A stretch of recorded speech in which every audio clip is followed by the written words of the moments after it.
رحت السجل المدني عشان اجدد البطاقه، فواقف على الشباك بقدم الاوراق للموظف، فالموظف قال لي ده انت عليك غرامه 100 جنيه.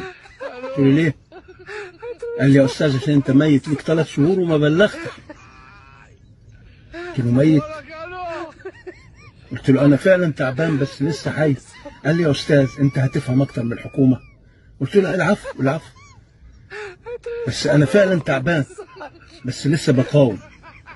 انا فعلا متطلبات الحياه اكتر من اللي انا قادر اعمله بس لسه بقاوم، انا حي. قال لي يا استاذ ما تدخلش نفسك في متاهات، انت كده هتدخل في تزوير في اوراق رسميه. قلت له لا الله يخليك دلني، طب اعمل ايه؟ قال لي روح موت.